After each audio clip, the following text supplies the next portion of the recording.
Chapter 31. Rachael visits. Rachael was on the phone. She had seen the invitation. "Jax, I must see this exhibit," she said earnestly, her words tumbling out. "I've waited so long, and now all the pieces are coming together. The excitement in your eyes, the little log homes. I knew it had to be some kind of fairy world, but I thought maybe you had created miniature robots. I had no idea you had miniaturized life." "I said you would be the first to know," Jax assured her. "You can also be the first to see. Meet me at my office door right now if you have the time." "I'll be there," she said without any hesitation. Evan and Jax looked at one another with a strange mixture of delight and anxiety as the professor ended the call. They were about to share their secret with their very first guest. "Well, we'll see how this goes," Jax smiled, heading toward the viewing hall through the elevator entrance. Evan followed. Rachael was standing outside the office door, still dressed in her work uniform. Her bright blue eyes were filled with great anticipation, but she didn't say a word. Jax Lamens held the door open for her and ushered her in. "This is the viewing hall," he told her proudly. "This is where all the scientists will come to study human life in ideal circumstances." Holding her hands up to her face in eager anticipation, Rachael followed Jax and Evan to the window that framed paradise. It had an excellent view of the dome from the northern end toward the lake. "Here is paradise," Jax told her, gesturing toward the tinies that were working hard on their solar oven experiments. Astonished, Rachael could hardly believe what she saw. "It's magnificent," she said. "Jax, what a project! It blows my mind. No wonder you've been so consumed all these years. No wonder you don't take holidays."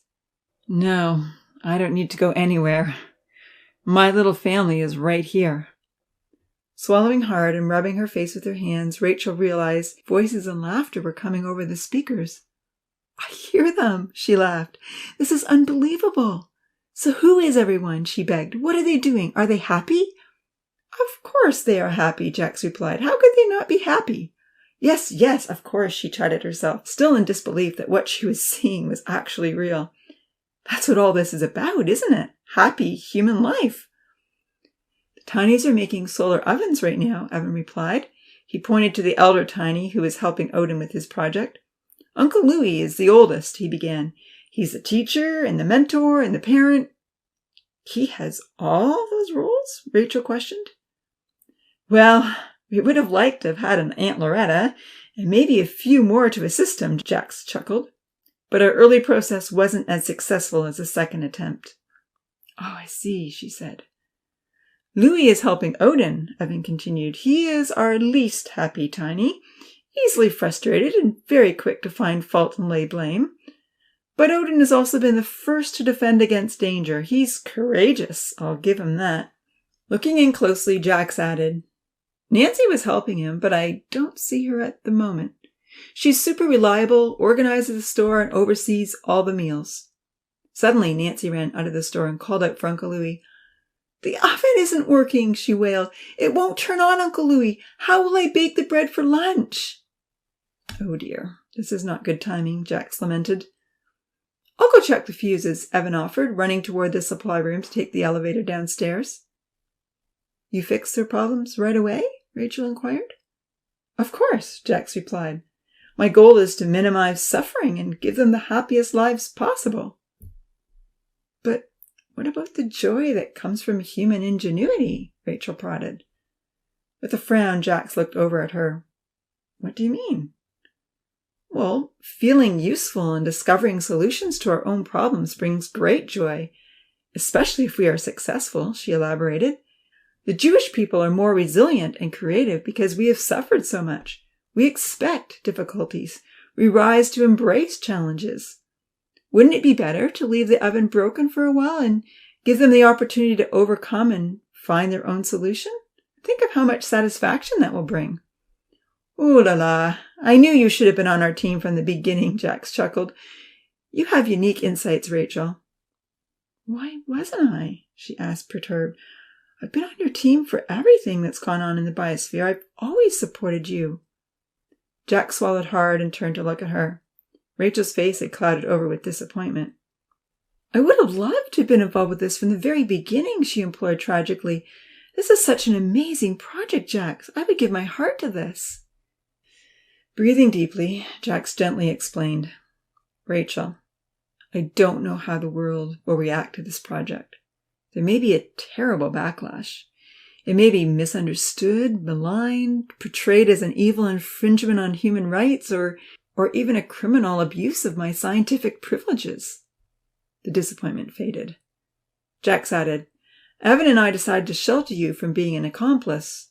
You knew nothing, so you can't be held accountable for anything we have done. That's why. Rachael nodded gratefully. I understand, she said, patting his arm. Thanks for thinking that through.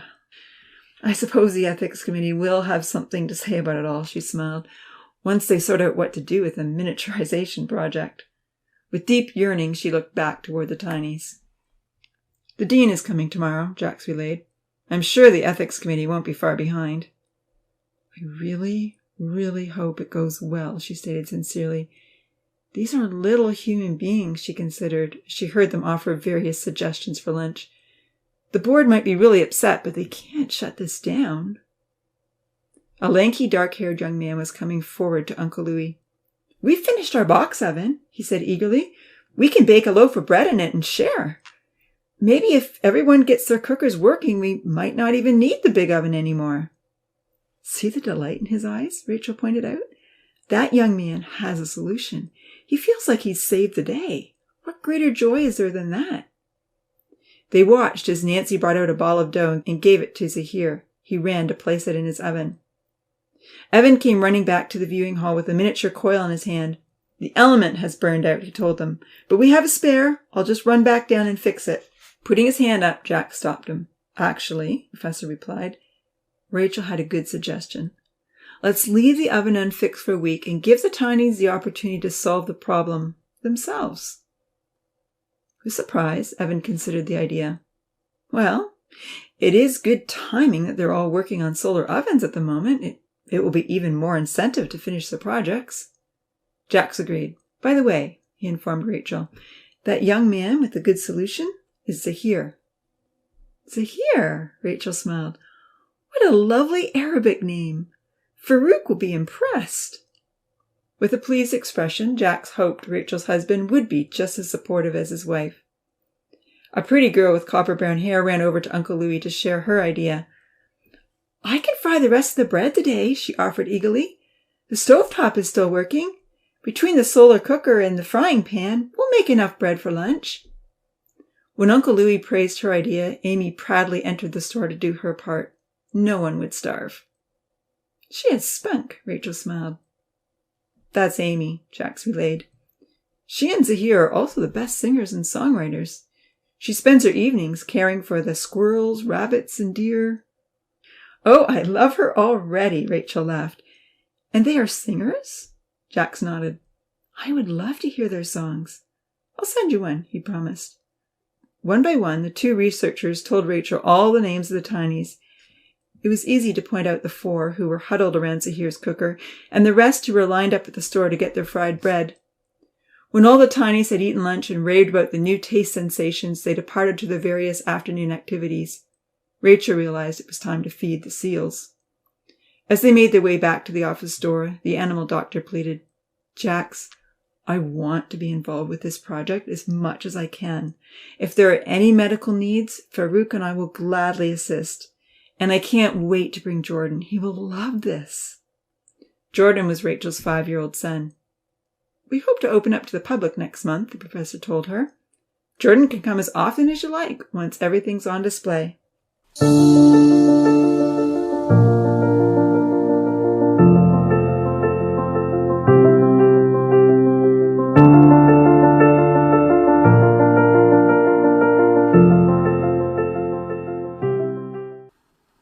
Chapter 32.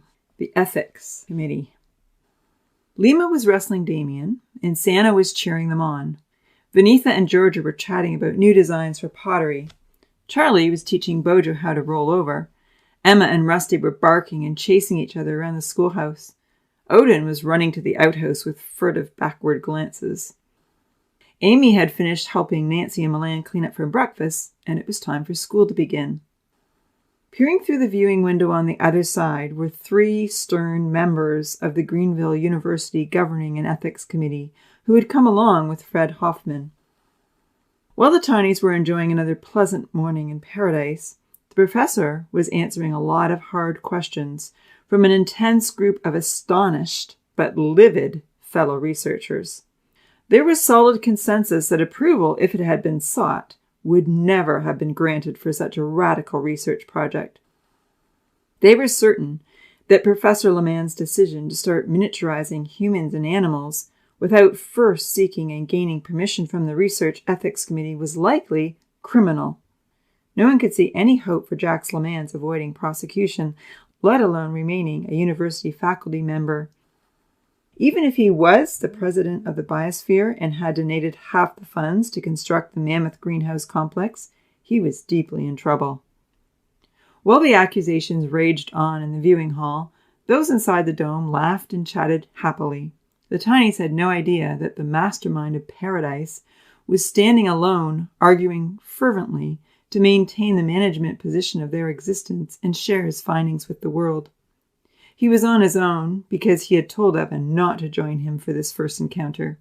Jacques Lemans wanted to take full responsibility. Inside the dome, Uncle Louis began the school day. "Okay, everyone," he said. "With the main oven still not working, it's more important than ever to get our solar projects ready. Zahir and Lily produced an excellent loaf yesterday. It may not have been fully cooked inside," he said, with a smile in their direction, "but with a little more practice, we'll all get it right. If you're making a box oven, see if you can finish it today. Go get your materials." Kenzie was the first to pick up his oven, which he and Amy had finished the day before, but not in time to bake a loaf. Amy ran to the store to get one of the balls of dough that Nancy had kneaded before breakfast. Without any hot bread for that morning, everyone had filled up on leftover honey buns, fresh fried fish, and eggs. Fahid and Tina were still working on their larger, more complicated design, but they joined Kenzie and Amy for the test. The box ovens had been much simpler to create. Carrying the project, Kenzie led them to the wide-open meadow where the sunshine was uninhibited by any leafy trees or shadows. Opening the glass lid, he held it up while Amy placed the fragrant round ball of dough inside on a black pan. Closing the lid carefully, the pale-skinned, freckled young man positioned the box, making sure the top foil-covered pieces of cardboard focused the sunshine deep inside. "How long do you think it will take?" he asked, not having any baking experience.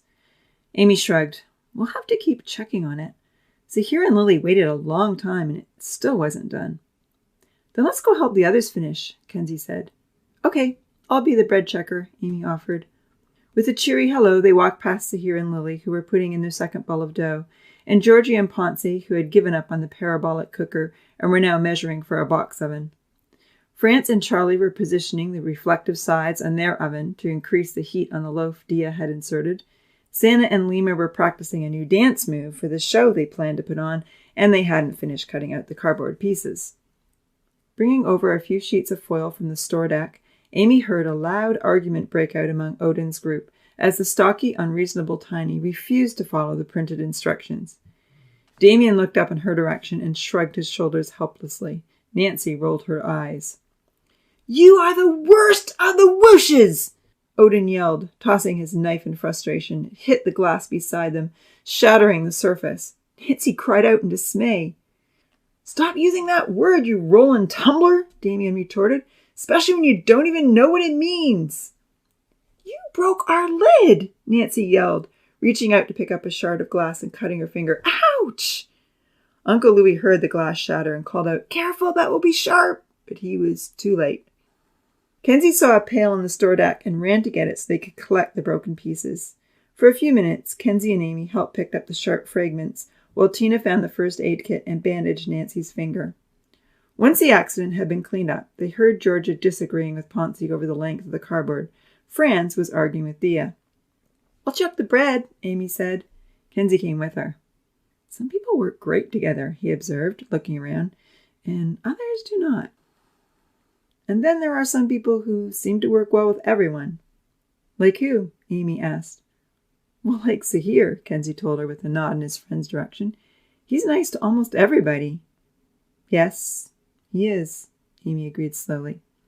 I think all of the guys have had a turn fishing with him in the mornings, except maybe Damien. Milan hasn't either, she added, as he stooped down to look through the glass at their bread. But then he's always getting breakfast ready, I guess. True. Kitchen crew misses out on a lot of the morning activities. And the afternoon ones, Kenzie nodded sympathetically. You would have enjoyed putting the xylophone together. Yes, I would have, Amy agreed, standing up. The bread wasn't quite ready. But no one invited me to help. Kenzie frowned. I thought Georgia did, he said slowly, as they headed back to the group. And you said you were too busy. No one asked me, Amy stated with dismay. Oh, he remarked in surprise. Then he gently chided.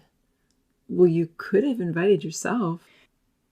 Looking distraught, Amy didn't answer. She hadn't considered that option. Quickly, Kenzie changed the subject. They were within hearing range of George's group. Zahir took Odin out again today, he relayed. Odin actually caught 2 fish this morning. He was so excited. Tina and Vahid were working very quietly on their cooker when their teammates returned. Amy and Kenzie picked up the new sheets of foil and began wrapping them around the cardboard pieces. Troubled inside, Amy wondered if Georgia had pretended to have invited her to help and then lied about her response. Angrily, she looked over at the beautiful blonde girl. What a betrayal! What a terrible friend! Dislike turned to hate. The others continued talking about all the stones Odin had traded for food that still needed to be taken up Rainbow Hill. Vahid asked Amy about them. Brought back to some happier thoughts, Amy explained the plans they had for a patio. And I heard that Dia made some requests, Kenzie smiled. Forcing a smile of her own, Amy nodded. She wants stone chairs and a table on the patio.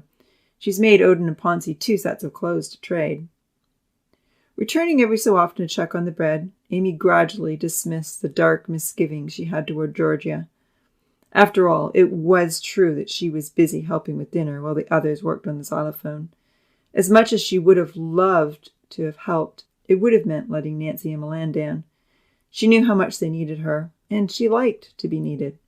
It was a beautiful sunny day. Franz and Charlie took out a perfect golden loaf ahead of all the others. Uncle Louis was very impressed with the reflectors they had added. Emma and Rusty were running back and forth investigating every rabbit hole and deer footprint. Amy's group was steadily putting together a large parabolic cooker, and Kenzie entertained his group with stories of the chickens and the sheep. He had plans with Uncle Louis to shear the sheep. Apparently, Vanitha thought she could use the wool to make pretty rugs and crafts. Having never heard that wool could be taken off animals while they were still alive, Amy had plenty of questions. Tina and Vahid made a few comments, and the time went fast. After the 4th check on the bread, Amy shouted, "It's brown! It's ready!" Using sticks to pry open the lid, Kenzie cautioned, "It's going to be hot. Don't get too close." Steam poured out of the box. They had to wait a few minutes for it to cool down. While they waited, they watched Zahir and Lily open their oven. Hot air came pouring out of theirs as well. "Great job, Lily," Zahir exclaimed. "I'm sure this loaf is done." However, Lily reached in before Zahir could stop her and burned her hand. She wailed in pain. Tina ran to get the first aid kit. Ponzi and Uncle Louis ran over to comfort the petite girl. Remembering how painful burns were, Amy was very sympathetic to Lily's tears. She and Kenzie knelt close by as Tina opened up the kit. A small bottle of burn remedy was inside. Uncle Louis suggested they put some on Lily's red sore and put a bandage on top of that. By the time Lily was all fixed up, the bread was cool enough in both ovens to take out. The tasty loaves were shared around. Aside from the shattered glass, a bleeding finger, and a burned hand, Jack Slamans was thankful the Dean and Ethics Committee had seen an industrious morning. After 2 hours of wrangling, harsh accusations, apologies, and explanations, they had reluctantly given the professor approval to open the doors for viewing, as long as he openly admitted his unprofessional conduct in failing to seek approval and permission before embarking on such an endeavor. Much concern had been raised about the sustainability of Paradise, and further committee meetings were planned to consider all the questionable ethics involved. He had been severely reprimanded for using donated genetic material to produce actual children, and for not having a proper committee in place to oversee all the important aspects of the Tiny's development. He was absolutely forbidden to extend the project with another generation. Enormous fines were looming, and his teaching career was likely over once he had finished the semester. However, no one had suggested taking him away in handcuffs. Evan had yet to face the ethics committee's review of his assistants, but the onus of blame was squarely leveled at and accepted by the professor. When the dean and committee members left the room, Jack sat down at his desk and thought long and hard. He was very disappointed by the harsh reactions and anxious about the consequences. However, he was thankful that he was allowed to share his research and maintain the little lives he'd already brought into being. Once he had calmed down, he phoned his loyal assistant and explained what had been said. An hour later, he met Rachael in the hallway and relayed the outcome to her, reconfirming that it was a very good thing she had not been involved. Then returning to his desk, Jack Slaman sat down with grim determination. Adding a full admission of his unprofessional conduct to his digital invitation, he sent it out to his colleagues all around the world.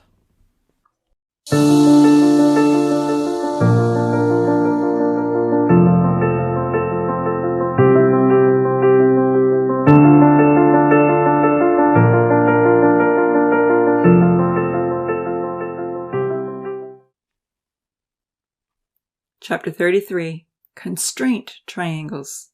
The 5:30 news report woke the professor Thursday morning, as it did every day.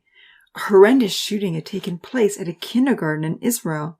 An armed terrorist disguised as a police officer had burst into a small Jewish school and killed 40 children in less than 20 minutes.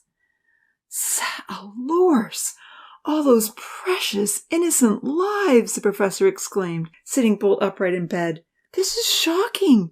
How could this happen? His second thought was, I hope none of them are related to Rachael. He knew her relatives lived close by the terrorized town.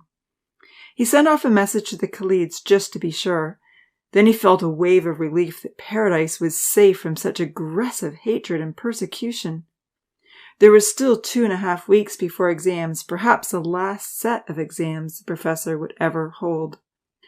Many students in his Foundations in Molecular Biology and Genetics class were talking about the mass shooting that morning as they walked in.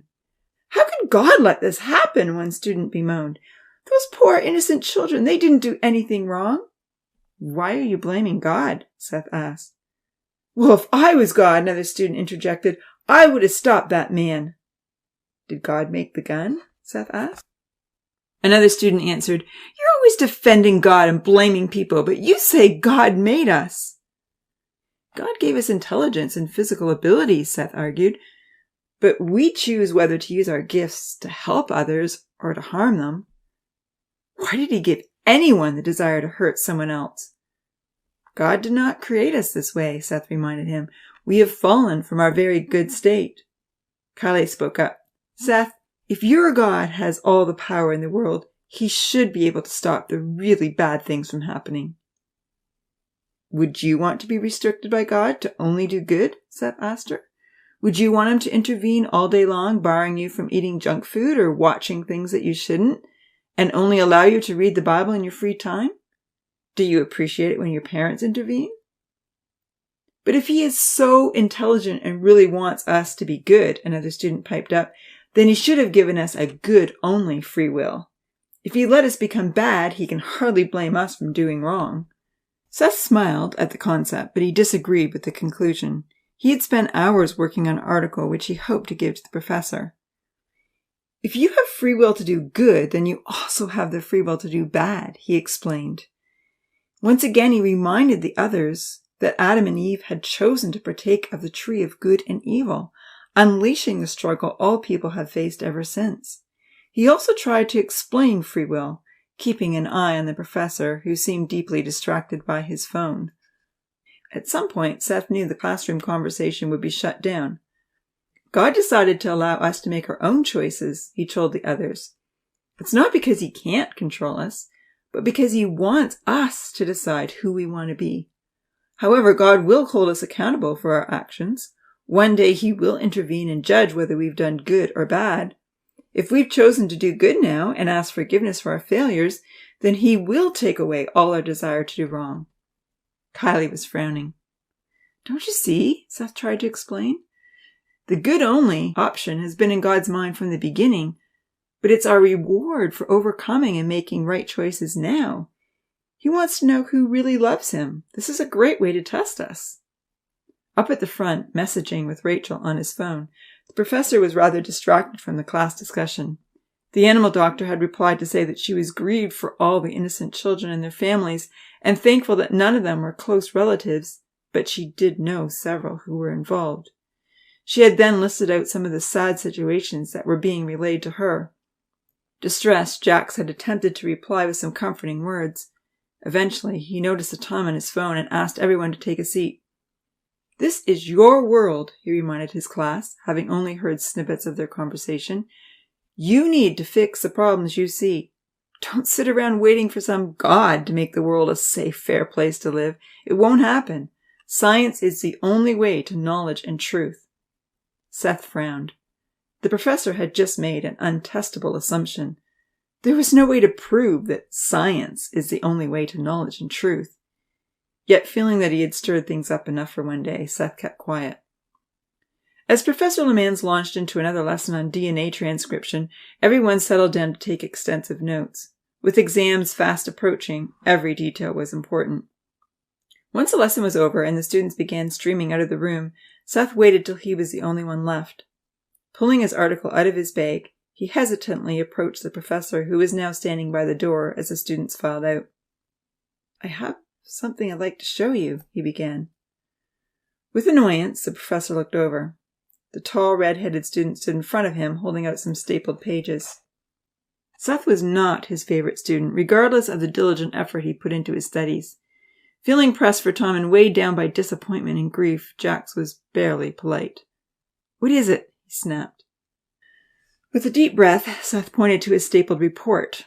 "We've had some interesting discussions in your class," he began nervously.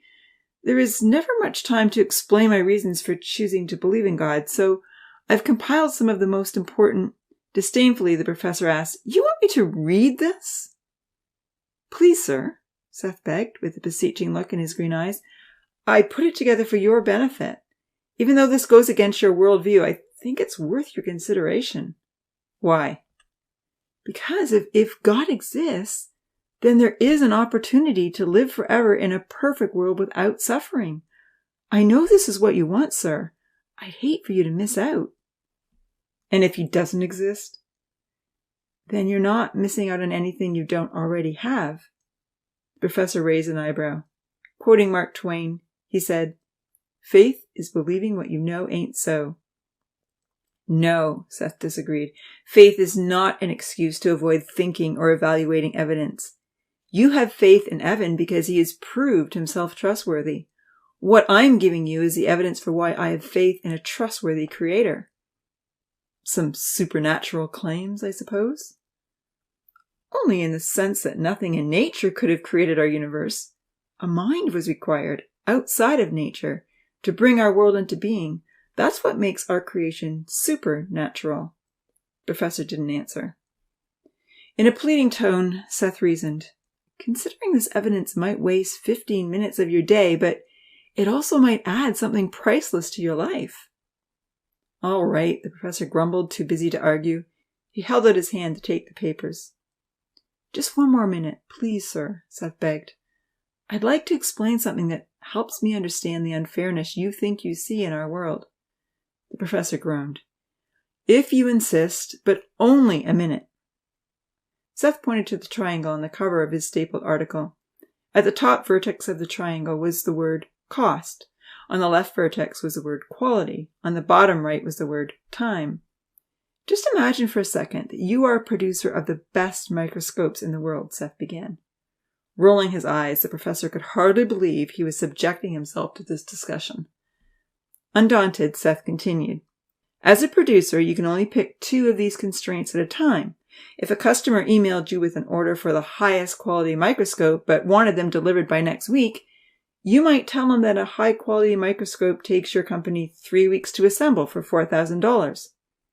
If he had to have a microscope by next week, you might say that you will have to employ overtime staff and perhaps even hire an extra employee to get the job done. There may also be some parts that you will need to express order, all of which will increase the price of the microscope to $8,000. But then you could get it delivered by next week. If your customer said, sorry, but I can't pay any more than $4,000 for the microscope, but I must have it by next week, you might tell him, then you will need to settle for a microscope of lesser quality. I can produce a substandard microscope by next week for $4,000, but it won't have our 5-star rating. The professor looked up at Seth with an annoyed expression. I understand this perfectly, he said with a dismissive wave of his hand. If he wants it to be of high quality and will only pay $4,000, then he can't have it next week. Of course, it's impossible to meet all 3 constraints simultaneously. Great, I'm glad you understand, Seth smiled. He pointed to the triangle at the bottom of the page. At the top were the words, human free will.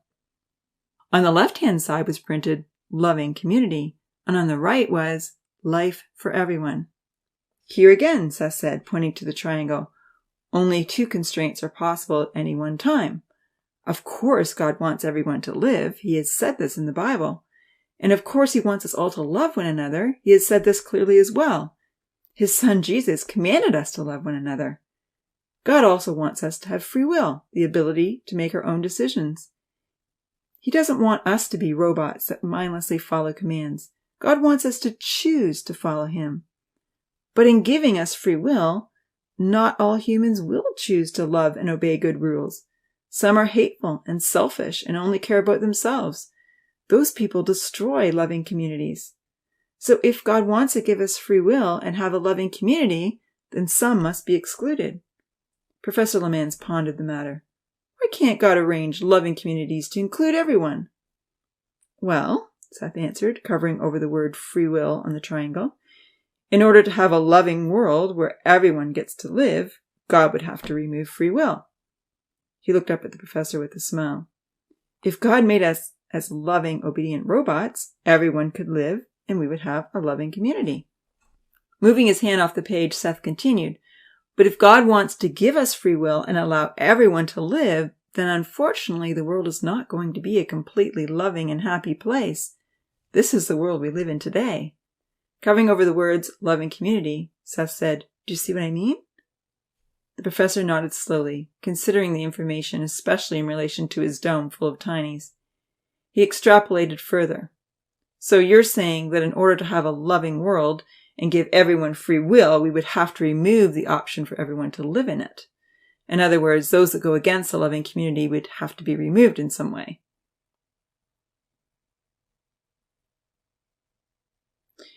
Exactly, Seth replied. So those who choose not to follow God's ways and develop his character will have to be removed from the loving community. And when God takes away the curse, the earth will be full of loving people who will live forever. Shaking his head disdainfully, the professor remarked, who would want to live forever anyway? You wouldn't? No, this life is good enough for me. Pausing for a moment, Seth disagreed. I've heard that C.S. Lewis said that to not appreciate God's offer of immortality is to be like an ignorant child who wants to go on making mud pies in the slum because he can't imagine what is meant by the offer of a holiday at the seaside.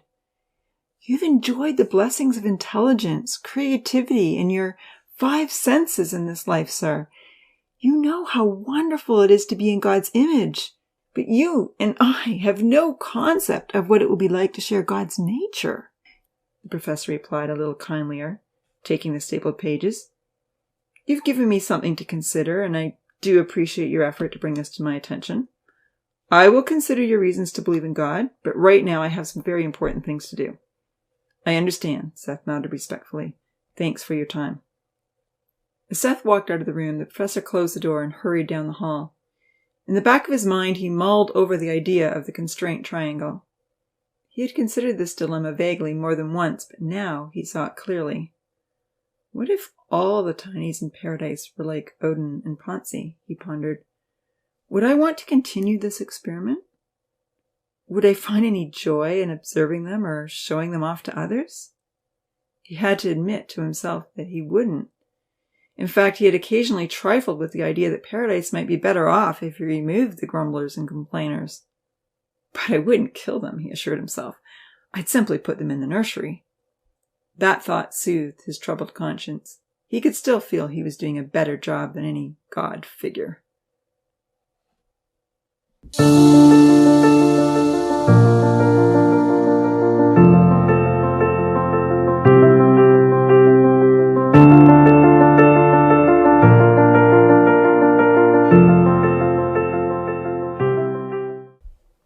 Chapter 34. Chest Pains. Lying in bed that night, Professor Lemans picked up the stapled report that Seth had handed him after class. Attached to the page with the constraint triangles was a chart with various reasons to believe in a creator. Disdainfully, the professor shook his head as he glanced at the title. 10 reasons to believe in God, he read out loud with a chuckle. That's all he could come up with. My book has much more to the contrary than these few pages. The first point considered the design of planet Earth and the solar system. Skimming over the phrases, perfect distance from the Earth, life-giving water, finely tuned atmosphere and gravity, the professor wondered if Seth's article would reveal anything new. I know this, my boy, he lamented, much, much better than you do. Of course this planet is perfectly suited to support life, or life wouldn't have evolved upon it. Impatiently, he looked briefly at the next detail and muttered, Oh, yes, water is essential and has amazing properties. I don't disagree. And the brain is a vastly more complex computer than man will ever design. Continuing on, he muttered, You're right, Seth. Humans didn't invent mathematics. They discovered mathematics from investigating the natural world. Math is complex and perfect and consistent. This is true. Perhaps not what one would expect from blind chance and random mutation, but that's just the way it came about. Irreducible complexity did catch the professor's eye. At the very back of his mind, he did occasionally question if the complex machines found in living organisms could have evolved when the key components of these molecular machines had to evolve simultaneously and as perfectly functional units in order to work and make their existence possible. Okay, très bien. We'll give you that one, he said generously, as though he were marking a test. The reference to DNA made him swallow hard. I'm very well aware of the complexity of DNA, he mumbled. It's what I study and teach.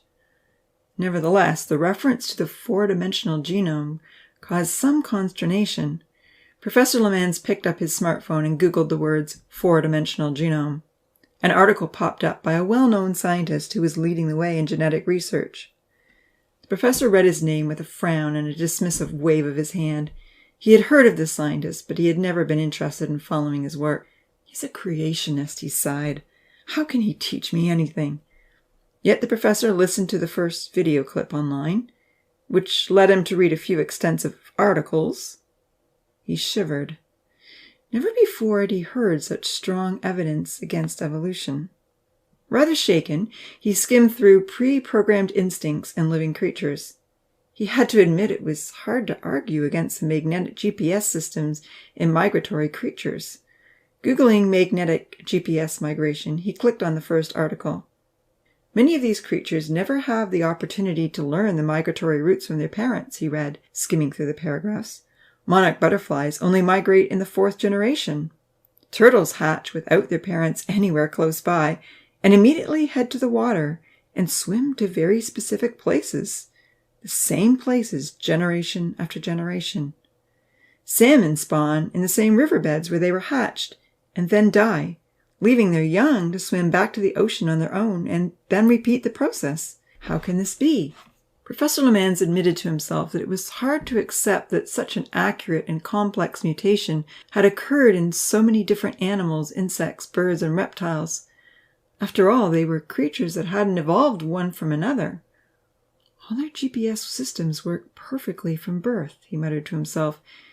And yes, they are remarkably similar.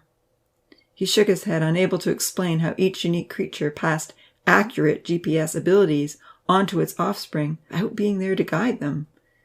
There was no doubt this was a perplexing point.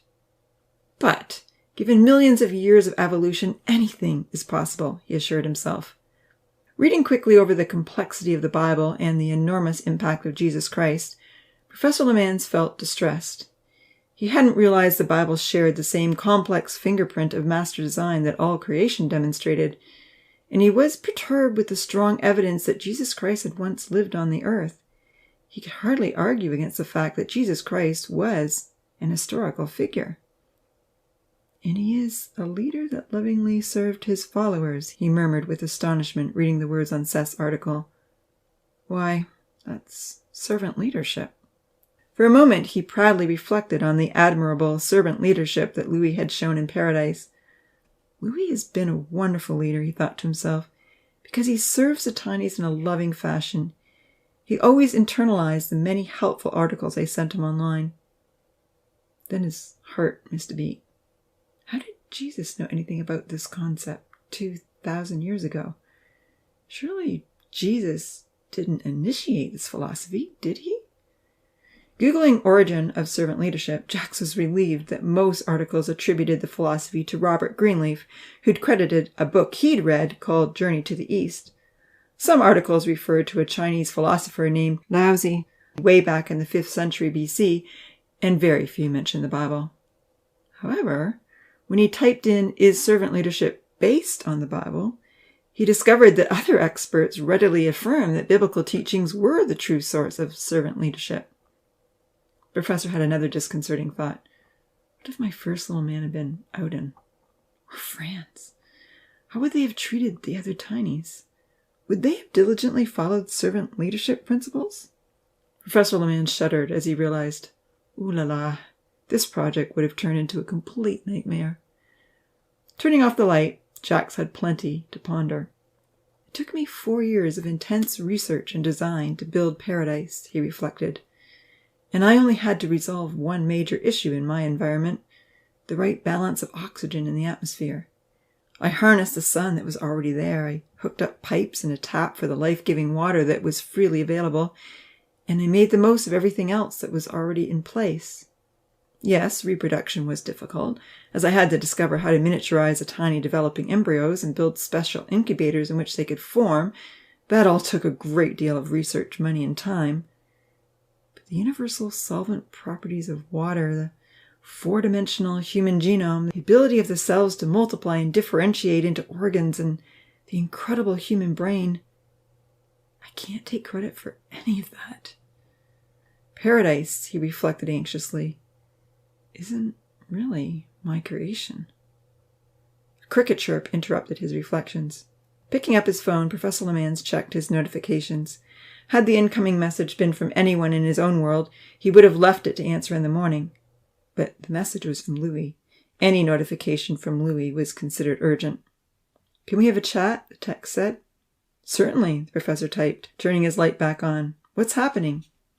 I haven't wanted to say much about this, Louis texted in return, but I'm getting pain in my chest, especially when I exert myself. I looked online and realized I may have early signs of heart failure. Pressing the White Dove app, the professor dialed Louis for a video call. When the connection went through, the professor smiled kindly and said, Hi there, son. Hi, Louis replied wearily, his face lined with distress. Sorry to trouble you this late at night. You know you can always talk to me any time of the night, the professor assured him kindly. After all his reflections that evening, he felt a deeper appreciation for his first amazing little man. I know you struggle to find time and keep our communication out of the limelight, he empathized, and I feel for you. Chest pains are concerning. How often do you get these feelings? Whenever I exert myself, Louis repeated, stroking his white beard. Even climbing Rainbow Hill is an effort now, and I have trouble catching my breath. I'll talk to a medical expert tomorrow, the professor promised. I'll ensure you get the help that you need. There may be some medication we can send in for you. I've done some investigation online, Louis said, with a measure of alarm in his troubled dark eyes, and I'm scared this might be serious. It seems I may have blocked arteries, which requires surgery. Is that correct? There is blockage in your arteries or a weak valve. Surgery may be the answer, the professor agreed, nodding slowly, wondering if this was a viable option for a tiny. However, chest pains can be due to other causes, he said with greater assurance than he felt. Medicine, change of diet, or activity may resolve your pains. Don't get too anxious about this right now. Let's wait for the medical professional to determine what is wrong. I don't want to die, Louis said bravely, his eyes anxious. Is there something you can do to reverse this aging process? Suddenly emotional, the professor felt a lump in his throat. Louis had been alive for nearly 65 months. He hoped his first little man would reach at least 70. Gently he relayed, Not that I've discovered yet. Your experiments on Rosa haven't produced any promising results? The professor hesitated to tell Louis the details of his experimentation on Rosa. The cryonics process wasn't particularly comforting, and he didn't want Louis to look it up online. The experiment will take a lot more time, he explained kindly. We are carefully preserving her until we find a way to give her back life. So, I may not see her again in my lifetime? Swallowing hard, the professor nodded. Louis pleaded earnestly, Is there any way to speed up the experiment? My life has been so short, and these teenagers still need me. They will be devastated if I'm not here anymore. Who will communicate with you? Who will lead them? What if they turn against each other? Please don't let me die. I'm not God, the professor started to say, and then he stopped abruptly. Louis was shocked. I thought God was a delusion, he objected sharply. Isn't that what your book said?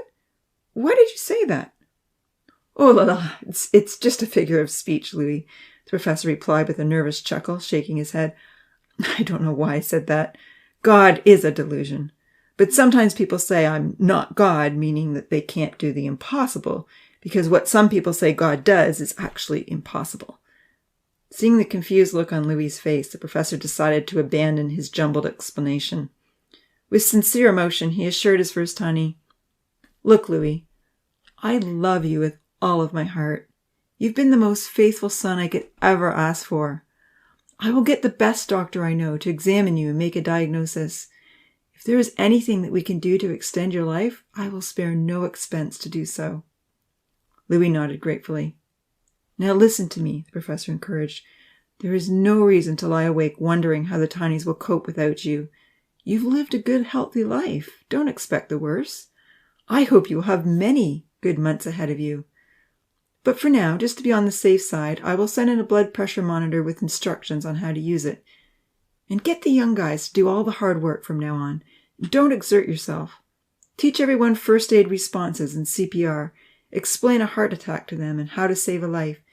Do whatever you can, now. I will, Louis said, looking more confident. They've finished the biology course and are ready for first aid. With a pause, he added, Whatever happens to me, I have thoroughly enjoyed the last 7 months here in paradise. They've been everything I could ever ask for. With sincere emotion, Louis said, Thank you, Father. He used a special name that the professor had asked to be called. And good night.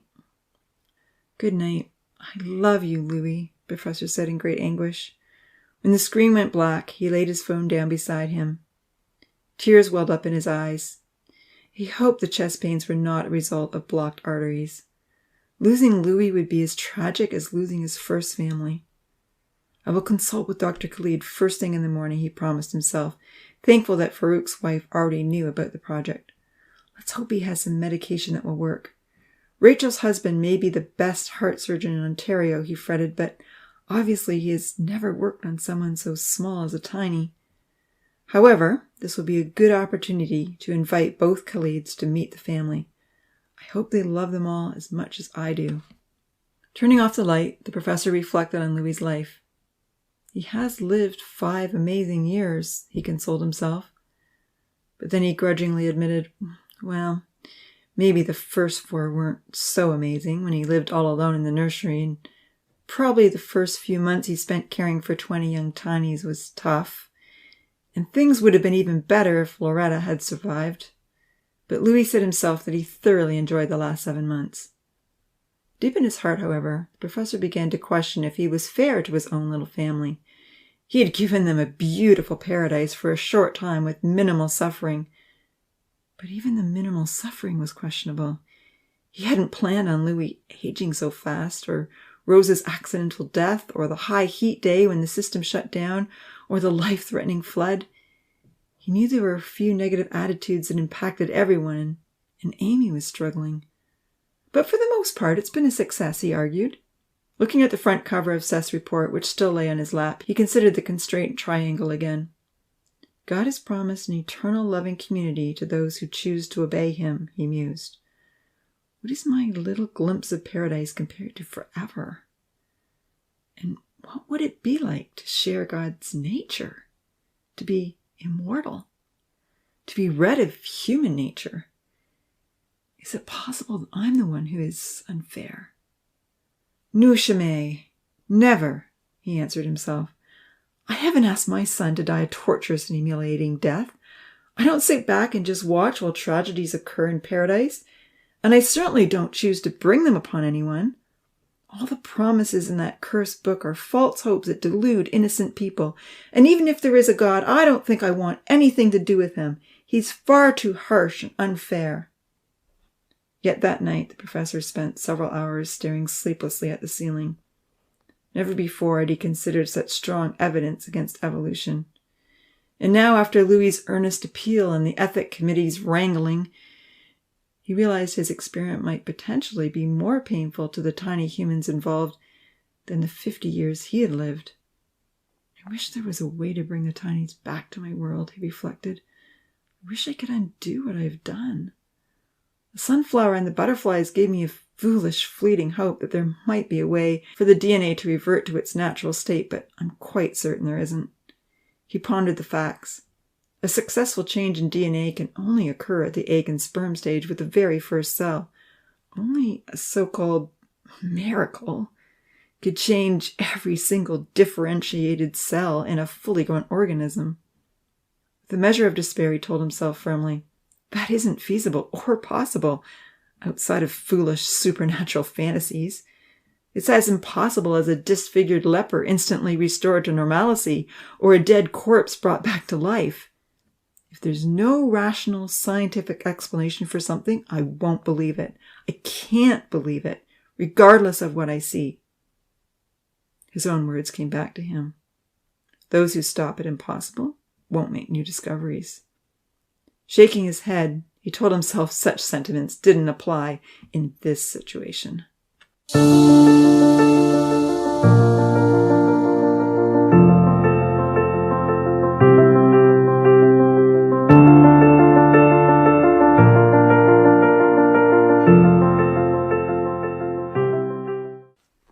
Chapter 35.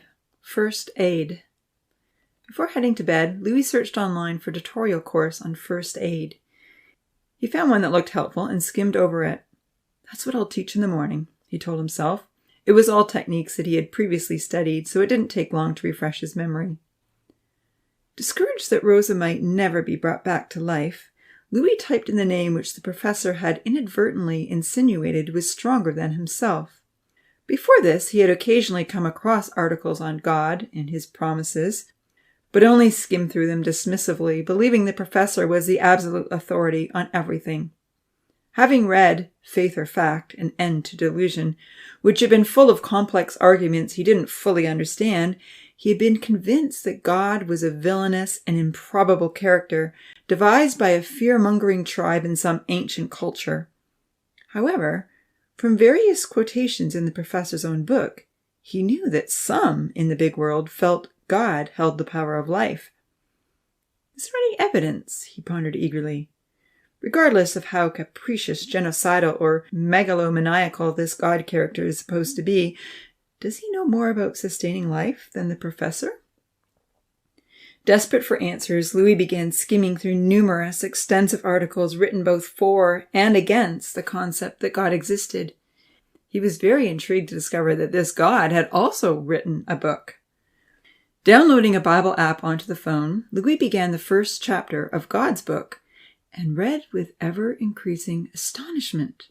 God claimed to have made the whole universe that the professor lived in, not just his planet, which Louis knew from previous research was an infinitely greater accomplishment than paradise. If the book were true, this God claimed to have made animals, birds, trees, and fish. He'd even made a man out of the dust and kindly provided him a wife. Louis discovered that in the very first garden there was also a tree of life. God had thought of everything. Will fruit from this tree keep someone from aging? He wondered hopefully.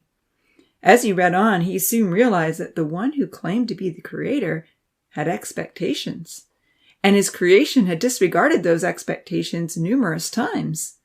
By chapter 6, human beings had become so violent and wicked that God had purposely caused a global flood. Only a few survived. I suppose this is evidence that he is genocidal, Louis reflected thoughtfully. But he did have valid reasons for wiping everyone out. If everyone's imaginations were only evil continually and violence was widespread, I suppose the world was no longer a safe place to live. He pondered the matter carefully.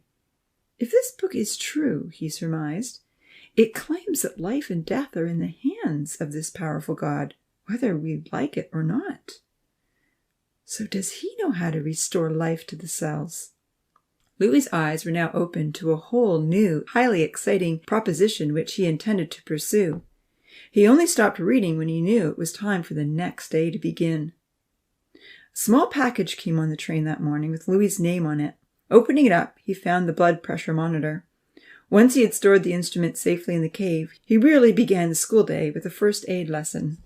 Referring to his book propped up on the book holder with a diagram of the human body, Uncle Louis talked about various accidents that could occur and how to help the victim. Seeing that Ponce and Odin were actually at school that morning, even if they were fooling around on the top step, Uncle Louis called Ponce over to demonstrate the lesson.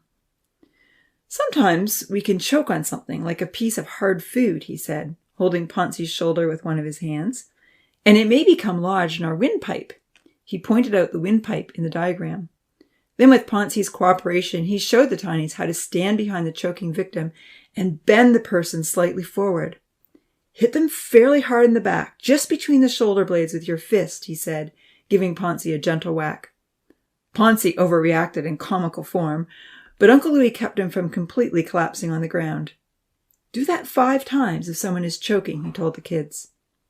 Then standing behind the young man and putting his arms around him, Uncle Louis taught them how to push up with their hands together in the middle of the abdomen just below the rib cage. You want to push on their windpipe, he explained, pointing to the picture, and pop that choking object out of them. Keep doing these 2 different actions 5 times each until the person expels the object from their throat. With dramatic flair, Ponce pretended he was choking as Uncle Louis went over the steps they were to perform. Everyone laughed at the show. Uncle Louis insisted that they all try the procedures gently on their friends. A number of the tinies were far too forceful with their attempts, and there were many groans and belches. Some of the young men even got into serious wrestling matches. Wearily, Uncle Louis made everyone sit back down. This is serious, he reminded them earnestly. We're going to talk about how to help someone who is drowned or had a heart attack. If you listen carefully, you will discover what to do to save a life. And think twice about distracting the others, because one day it may be your life that needs to be saved. While there were some that struggled to calm down, the group in the front were listening intently. Amy's deep blue eyes were very alert. Tina and Kenzie were also looking straight at him. You may come across someone who isn't breathing, Uncle Louis explained, speaking to the keen group. They might have drowned in the water. He looked over at the Beach Boys and noted he had Damien's attention. Swallowing hard, he then added, or maybe they don't have a pulse because their heart stopped working, which we call a heart attack. Amy's eyes opened wide. And they may look like they are dead, he explained, but there are some very important procedures to try immediately, which may restart their heart or get their lungs working again. Okay, Ponce, Uncle Louis directed. Lie down on the ground and pretend to be unconscious. Since they had just learned about the dangers of choking, Ponce made a vivid demonstration of what it might be like to cough to death. With one last gasp for air, he fell to the ground and stretched out limply with his eyes staring blankly into space. Amy couldn't help but think of Rosa. With an anxious gasp, she looked quickly away. She remembered seeing Uncle Louis breathe into Rosa's mouth. Was this the way to get someone's lungs working again? But it hadn't worked. Hearty clapping brought her back to attention. Most of the tinies loved Ponce's antics, but she noticed that Odin looked pale and distraught and was fiddling anxiously with the stick he held. Lily reached out to place a hand on his arm, but he pushed her away. She looked sad. I'm not the only one still feeling pain, Amy thought. Uncle Louis didn't laugh. He seemed very sober. Waiting until everyone had calmed down and he had Ponce's cooperation again, he demonstrated how to tilt the head back slightly in order to open the airway. He told them to ensure the victim was flat on their back, and then he explained how to give chest compressions and mouth-to-mouth resuscitation. He didn't actually perform any of these on Ponzi, but he got close and made sure everyone had a good understanding of what to do and how it worked. Voices rang out, "No way I'm doing that!" And, "Oh, that's so disgusting." "Don't worry. I'm not going to ask you to try this on each other," he assured everyone. Amy waved her hand in the air as a new passion began to emerge inside. After months of feeling that she had caused Rosa's death and having nearly drowned in the big waves herself, saving a life was something she fervently hoped she could do. "Yes, Amy," Uncle Louis acknowledged.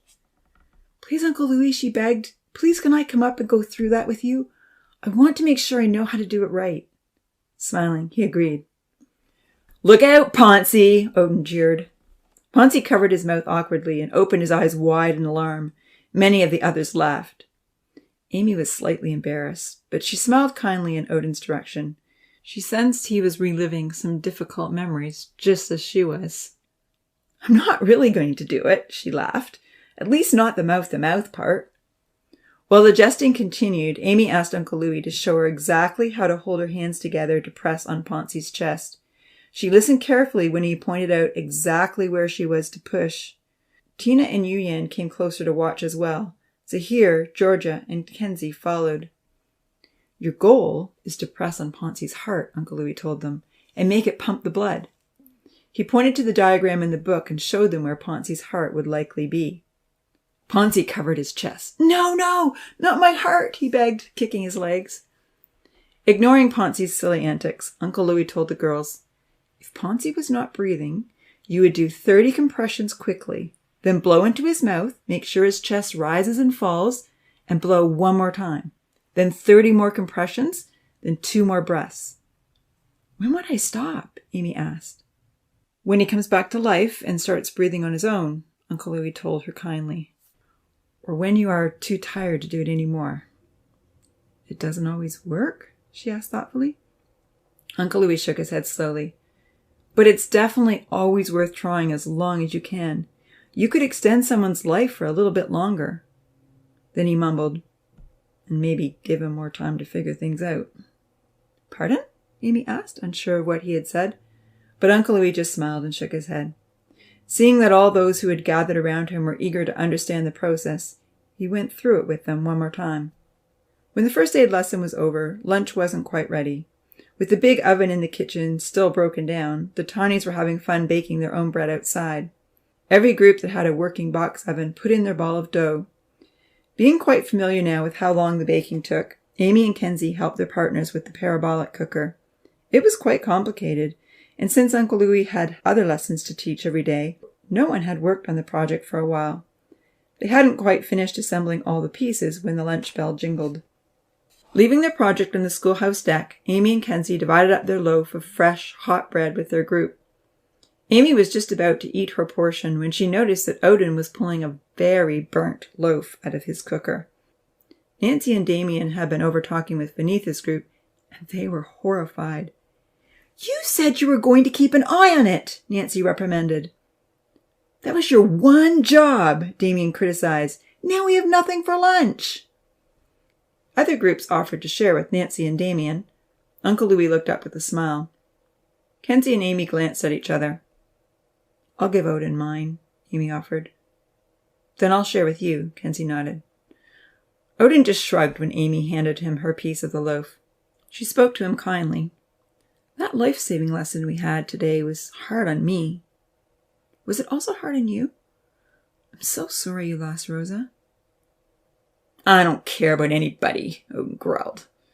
"But thanks for the bread."